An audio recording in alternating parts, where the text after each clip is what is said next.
नमस्कार मेरे प्यारे बच्चों, हिंदी की कक्षा में आपका स्वागत है। आज हम हिंदी व्याकरण का पाठ 8 वचन पढ़ेंगे। पिछले कक्षा में हमने लिंग के बारे में पढ़ा था हिंदी व्याकरण में। आज हम वचन के बारे में पढ़ेंगे। बच्चों, हिंदी व्याकरण के महत्वपूर्ण अंग हैं। लिंग से हमें पहचान होती है पुरुष स्त्री की, और वचन से हमें पता चलता है कि वो संख्या में कितना है, एक है उससे अधिक। आइए आज हम पढ़ते हैं। पर आगे बढ़ने से पहले सबसे पहले, जैसा कि मैं हर वीडियो में आपसे कहता आ रहा हूँ, पुनः आपसे बार बार दोहरा रहा हूँ कि अभी भी सभी बच्चों की उपस्थिति हमें प्राप्त नहीं होती है। प्यारे बच्चों, मैं समझता हूँ कि लगभग सभी बच्चे वीडियो देखते हैं, काफ़ी सारे बच्चे देखते हैं, परंतु कुछ बच्चे ऐसे भी हैं जो वीडियो देखते हैं परंतु कमेंट में अपना नाम, कक्षा और नंबर नहीं भेज रहे हैं। आप अपना नाम, कक्षा और नंबर भेजें जिससे आपकी उपस्थिति दर्ज की जा सके। आप भी जानते हैं कि उपस्थिति दर्ज कराने का यही एकमात्र तरीका है। तो आप, और कुछ बच्चे ऐसा भी कर रहे हैं कि वीडियो देखने के जिस दिन, जैसे कल आपको वीडियो प्राप्त होगा, जैसे आज ये वीडियो आपको प्राप्त हो रहा है, और उसके 2 दिन 3 दिन 1 हफ्ते बाद आप कमेंट करके भेज रहे हो अपना नाम, तो बेटा उससे अटेंडेंस आपका नहीं लग पाएगा। अटेंडेंस के लिए आपको उसी दिन, जिस दिन आपको वीडियो प्राप्त हो रहा है, उसी से देख करके आपको शाम के 7 बजे तक हर दशा में आपके कमेंट बॉक्स में आपके नाम, कक्षा और वर्ग प्राप्त हो जाने चाहिए, जिससे हम आपकी उपस्थिति दर्ज कर सकें। और प्यारे बच्चों, आशा करता हूं कि आप पूर्णतः स्वस्थ और आनंद चित्त होंगे। आइए आगे हम बढ़ते हैं। आगे बढ़ने से पहले एक बार फिर से कहूंगा कि जिन बच्चों के पास पुस्तकें अभी उपलब्ध नहीं हो पाई है, वो बच्चे पुस्तकें अब जल्द से जल्द ले लें, क्योंकि पुस्तक के बिना पढ़ाई संभव नहीं है। पुस्तकें बहुत पढ़ता, संस्कृत में कहा गया है कि पुस्तक जिसके पास होता है वो पंडित होता है। पंडित का मतलब आधा ज्ञान आपके पास ऑलरेडी आ जाता है पुस्तक से, और आधा जो आपको समझ नहीं आता वो हमारे द्वारा प्राप्त हो जाता है।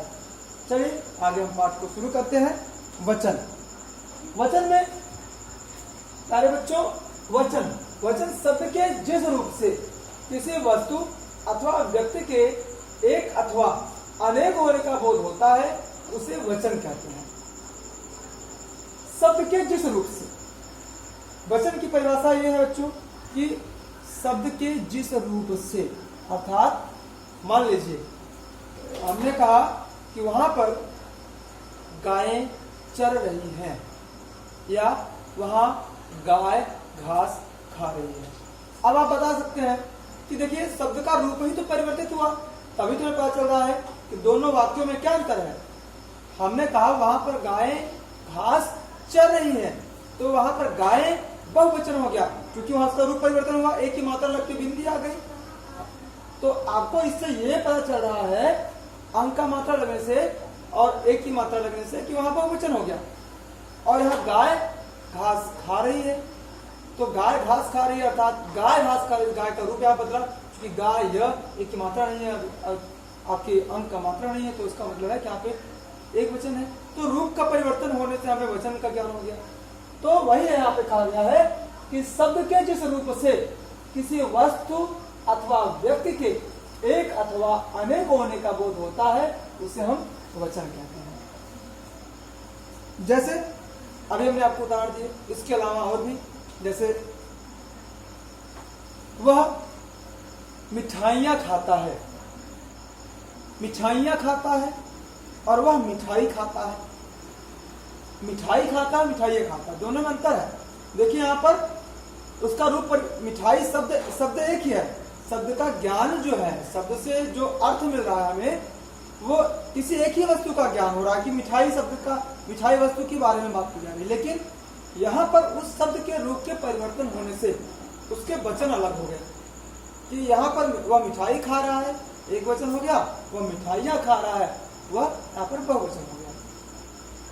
तो केवल रूप परिवर्तन हुआ है। रूप परिवर्तन होने से हमें ऐसा प्रतीत हुआ कि यह एक वचन है या बहुवचन, यह वचन में कितनी संख्या है। अब आगे वचन के भेद। हिंदी में वचन के दो भेद होते हैं, हमने संस्कृत में पढ़ा होगा। संस्कृत में वचन के दो भेद हैं। कौन कौन से? संस्कृत में हिंदी के 3 भेद है और हिंदी में 2 भेद है। संस्कृत में एक वचन, द्विवचन और बहुवचन, परंतु हिंदी में एक वचन और बहुवचन। यहाँ पर हिंदी में द्विवचन नहीं होता, इसका आपको ध्यान देना है। हिंदी में केवल 2 ही होता है, एक वचन और बहुवचन। संस्कृत में क्या होता है? एक वचन, द्विवचन, बहुवचन। तो अभी हम संस्कृत नहीं पढ़ रहे हैं, हिंदी पढ़ रहे हैं, तो हिंदी पर हमें ध्यान देना है कि यहाँ पे एक वचन और बहुवचन, यही 2 वचन होते हैं हिंदी में। अब एक वचन किसे कहते हैं, अभी हम ये पढ़ लेते हैं कि शब्द के, जिस शब्द से किसी वस्तु, व्यक्ति, प्राणी या स्थान के एक होने का, संख्या कितनी हो? एक होने का बोध होता है, उसे एक वचन कहते हैं। जैसे मेज, तारा, साइकिल आदि। और भी कई सारे शब्द हैं जिससे हमें पता चलता है कि उस शब्द के रूप से ही हमें ज्ञात हो जाता है कि वह एक वचन है या द्विवचन है, एक वचन है या बहुवचन है। जैसे मेज, हम मेज, वहां मेज रखी है, तो यहाँ एक संख्या का बोध हो रहा है। वह साइकिल से घर जाता है, या साइकिल से रहता है, एक ही साइकिल है। तो इस तरह से शब्दों के जिस शब्द से हमें संख्या का, उसका शब्दों की जिस रूप से संख्या का बोध हो जाए, वो क्या है? एक वचन, जिसमें एक संख्या का बोध हो। अब बहुवचन की परिभाषा हम देख लेते हैं। जिस शब्द से किसी वस्तु, व्यक्ति, प्राणी या स्थान के एक से अधिक होने की जानकारी मिले, उसे बहुवचन कहते हैं। जैसे अभी हमने यहाँ लिखा था मेज, यहाँ हमने लिखा मेजे, ताकि आपको समझ आए। हमने एक सिंगल शब्द लिखे, यहाँ पे समान शब्द लिखे हैं, केवल रूप परिवर्तित करके, तो ताकि आपको समझ आए। मेज है, मेज एक वचन हो गया। मेजे, वहां बहुत सारी मेजे रखी हैं, तो मेजे बहुवचन हो गया। वहां मेजे रखी हैं, वहां मेज रखा है, मेज रखा है एक वचन, मेजे रखी हैं बहुवचन। तारा, तारा आसमान में ध्रुव तारा है, आसमान में तारा है। तारा है अर्थात एक तारे की बात की जा रही है। तारे हैं, बहुत सारे तारों की बात की जा रही है। यहाँ पे रूप परिवर्तित हुआ और वचन भी बदल गया। साइकिल, साइकिलें, अभी हमने उदाहरण दिया साइकिल का। आम, ये था आपके एक वचन और बहुवचन। इसके अलावा मेरे प्यारे बच्चों, हिंदी में कुछ शब्द ऐसे भी हैं जो हमेशा उनका वचन परिवर्तित नहीं होता। कभी भी वो शब्द हम किसी भी वाक्य में प्रयोग करें, चाहे एक वचन के लिए या बहुवचन, एक वचन के लिए, क्योंकि वो एक वचन ही रहता है, बहुवचन के लिए होगा ही नहीं। जैसे कौन कौन से शब्द होते हैं?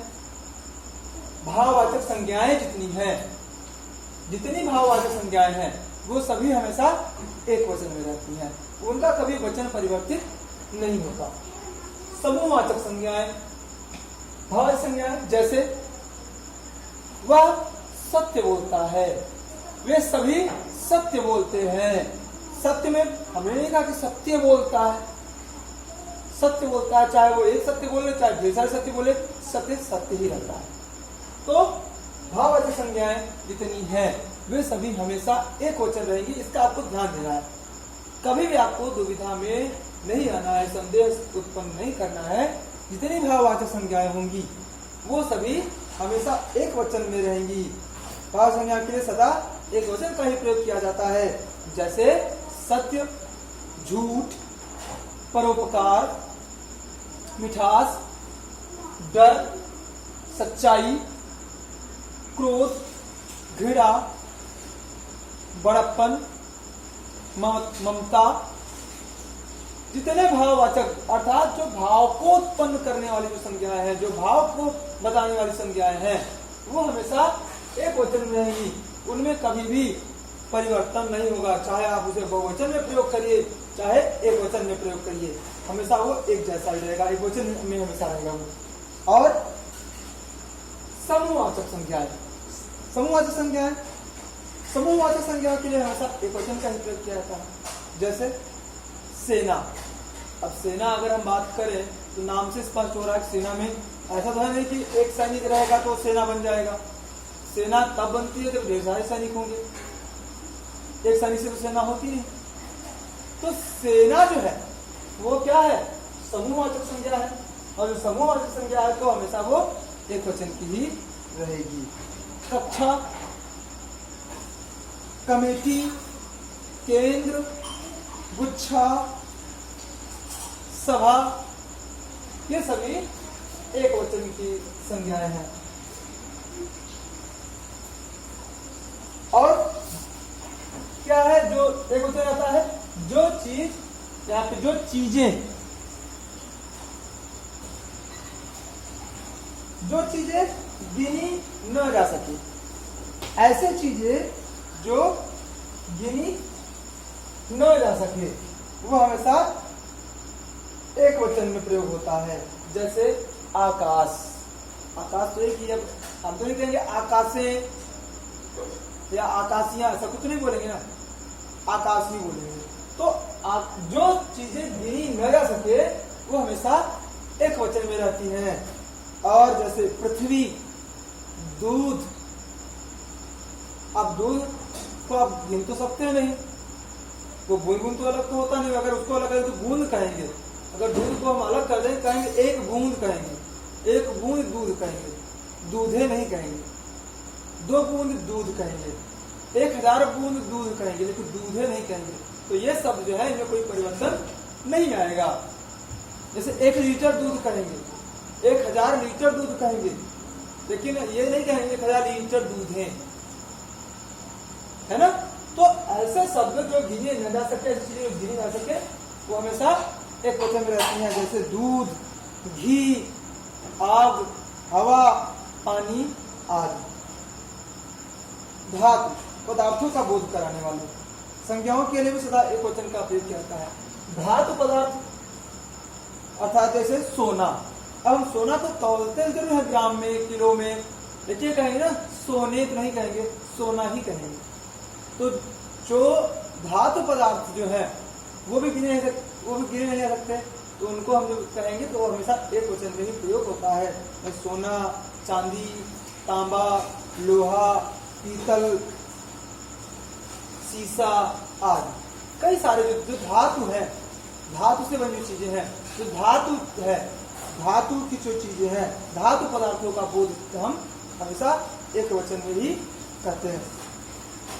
ठीक है, अब इसके आगे देखते हैं सदैव बहुवचन में प्रयोग। सदा बहुवचन जो है, सदा बहुवचन में जो रहने वाले हैं उनमें कोई परिवर्तन, जो सदा एक वचन ही रहते हैं, जो सदा बहुवचन ही रहते हैं।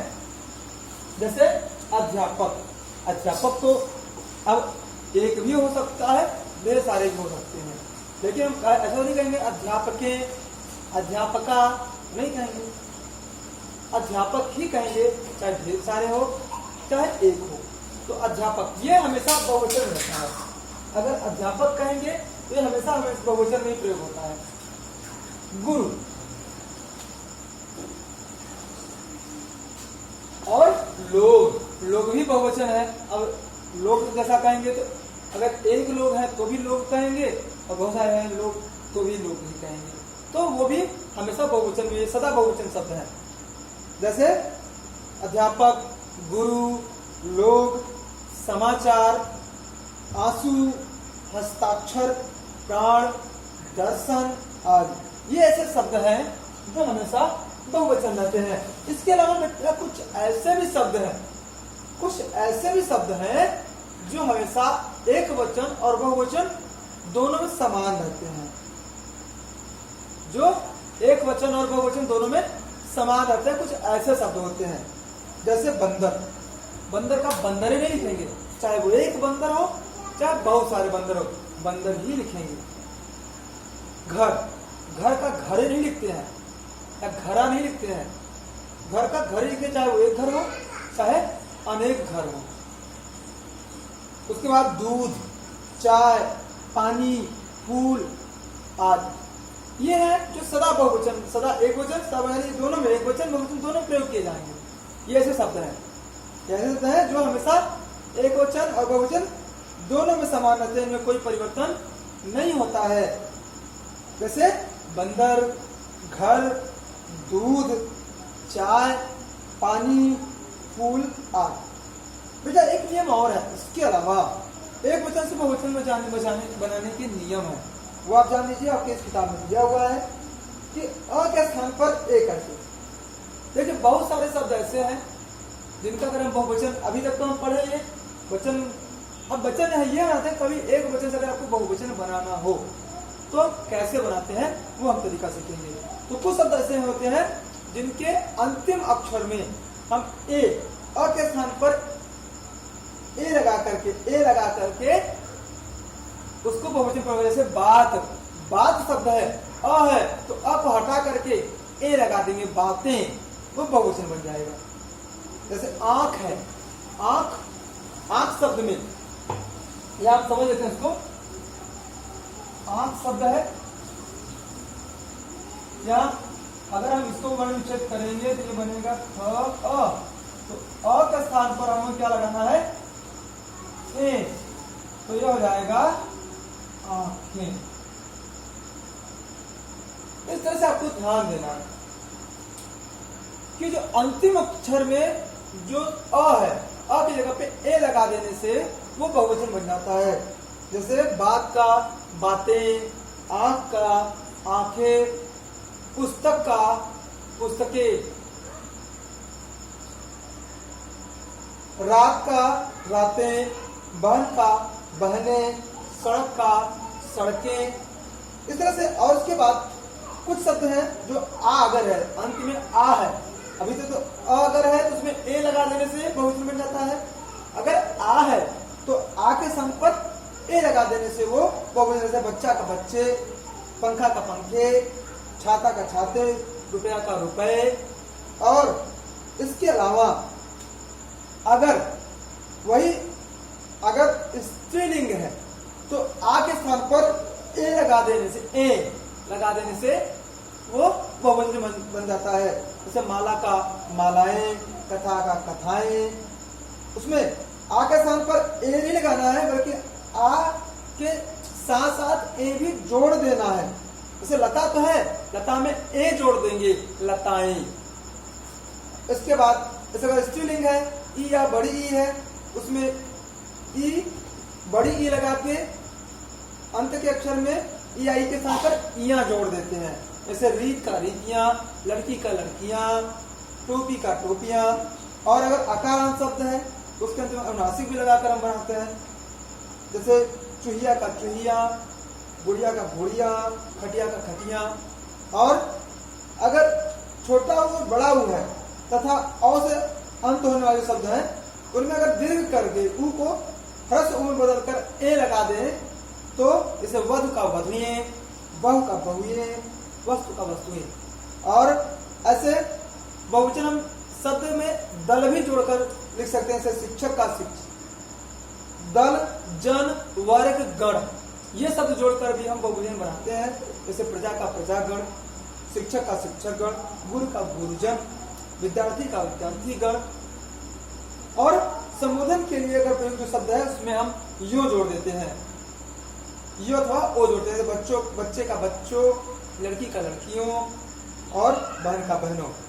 ये है। और हमेशा ध्यान रखना मेरे प्यारे बच्चों कि जब भी आदर संबंधी, आदर प्रकट करने वाले शब्द होंगे, जो आदर सूचक शब्द होंगे, उनमें हमेशा हम बहुवचन शब्द का प्रयोग करें। माता पिता, गुरुजन जो है उनके लिए हम बहुवचन, जैसे मेरे ताऊ घर आ रहा है, नहीं रहे हैं। तो जब भी हम कोई आदर सूचक शब्द प्रयोग करते हैं वाक्य में, तो उसे हम अपने आप उसे क्रिया में बहुवचन का प्रयोग कर देते हैं क्योंकि वो आदर सूचक रहता है। ये था आपके इस पाठ का, आपका ये पाठ, इस पाठ का आपको हम अभ्यास कार्य इस अगले वीडियो के साथ भेज देंगे और आपके लिए कार्य है, तब तक आप देख लेंगे। एक वचन, बहुवचन, सदा एवं तथा सदा बहुवचन में प्रयोग किए जाने वाले 5 शब्द लिखना है आपको। और वर्तमान महामारी कोविड-19 कोरोना जैसा हम कह रहे हैं के संदर्भ में आवश्यक साफ सफाई के लिए जिलाधिकारी को आपको प्रार्थना पत्र लिखना है। ठीक है मेरे प्यारे बच्चों, अगले वीडियो मिलते हैं, तब तक के लिए धन्यवाद, नमस्कार।